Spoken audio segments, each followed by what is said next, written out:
Competitive ఎగ్జామ్స్లో economy అంటే 99.99% అందరికీ భయమే. స్పెషల్గా గ్రూప్ 2కి ఎవరైతే ప్రిపేర్ అవుతున్నారో వాళ్ళకి ఎకానమీ అనేదే టర్నింగ్ పాయింట్ అవ్వాలి. ఎందుకంటే చాలామంది ఎకానమీలో ఎక్కువ స్కోర్ రాకపోవడం వల్ల ఫైనల్ సెలెక్షన్ అయితే అవ్వట్లేదు. అండ్ ఎకానమీ అందరూ ఏంటంటే టెక్నికల్గా అర్థం చేసుకుంటున్నారు. అలా కాకుండా మీకు కొంత సింప్లిఫైడ్ వర్షన్ నేను తీసుకొస్తాను. ఎవరైతే బేసిక్స్ మీద స్ట్రాంగ్ ఫౌండేషన్ ఉంటుందో, ఎవరికైతే కాన్సెప్చువల్ క్లారిటీ ఉంటుందో వాళ్ళకి ఎకానమీ అనేది చాలా చాలా ఈజీ అవుతుంది. దీంట్లో కూడా ఏంటంటే మనం ఒక స్ట్రాటజిక్ అప్రోచ్ అయితే అవసరం. అంటే ఏంటి, ఎగ్జామినర్ మైండ్ సెట్ని అర్థం చేసుకొని ప్రీవియస్ క్వశ్చన్స్ అనలైజ్ చేసి పీవైక్యూ బేస్డ్ అప్రోచ్ కనుక అలవాటు అయితే మీకు రేపన్న రోజు ఎగ్జామ్ కండిషన్స్ అనేవి మీ కంట్రోల్లో ఉంటాయి. చాలామంది గ్రూప్ 2 లాంటి ఎగ్జామ్స్లో ఎకానమీ ఎక్కువగా స్కోర్ చేయకపోవడం వల్ల అనుకున్న స్థాయిలో సక్సెస్ అయితే రావట్లేదు.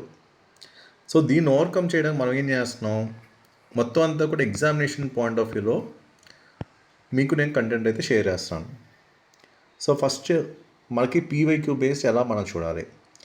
గతంలో అంటే 2016 నుంచి ఇప్పుడు దాకా ఏవైతే ఏబిపిఎస్ ఎగ్జామ్స్ టీజీపీఎస్ ఎగ్జామ్స్లో ఉన్నాయో దాంట్లో బడ్జెట్ మీద మనకు క్వశ్చన్స్ అయితే కనిపించాయి.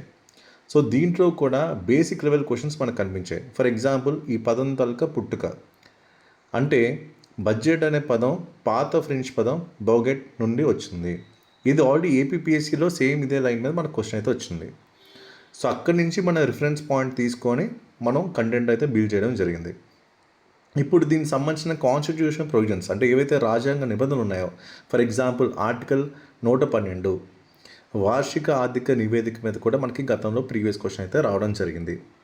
అలాగే ఈ బడ్జెట్ తాలూకా ప్రిపరేషన్ ప్రాసెస్ని బేస్ చేసుకొని కూడా మిగతా స్టేట్ పిఎస్సీస్లో కూడా మనకి కనిపించాయి. ఫర్ ఎగ్జాంపుల్ నోడల్ బాడీ ఏది, ఓకే.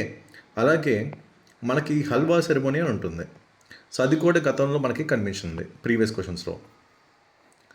అంటే ఇక్కడ ఒక ప్రాసెస్ అనేది ఇనీషియల్ ఫేజ్ నుంచి ఎండ్ ఫేజ్ దాకా ఎలా జరిగింది అనేది ఖచ్చితంగా మీకు తెలిసి ఉండాలి. ఇంతకుముందు మన పర్సనల్ గైడెన్స్లో చాలామంది సెలెక్ట్ అయి ఉన్నారు ఏపీపీఎస్ అండ్ టీజీపీఎస్ ఎగ్జామ్స్లో. గ్రూప్ 1, గ్రూప్ 2, గ్రూప్ 3, గ్రూప్ 4, ఏడబ్ల్యూఏఈ, డిఎల్ ఇలా రకరకాల ఎగ్జామ్స్లో మన వాళ్ళు సెలెక్ట్ అయి ఉన్నారు. సో అవుట్ ఆఫ్ ఎక్స్పీరియన్స్ ఈ స్ట్రాటజీస్ అన్ని కూడా మీకు షేర్ చేస్తున్నాను. అండ్ ఈ స్టడీ మెటీరియల్స్ మీకు ఏమైనా అవసరం ఉంటే ఈ నెంబర్కి అయితే వాట్సాప్ చేయండి. ఇది అన్ని కాంపిటేటివ్ ఎగ్జామ్స్కి మీకు పనికి వస్తుంది.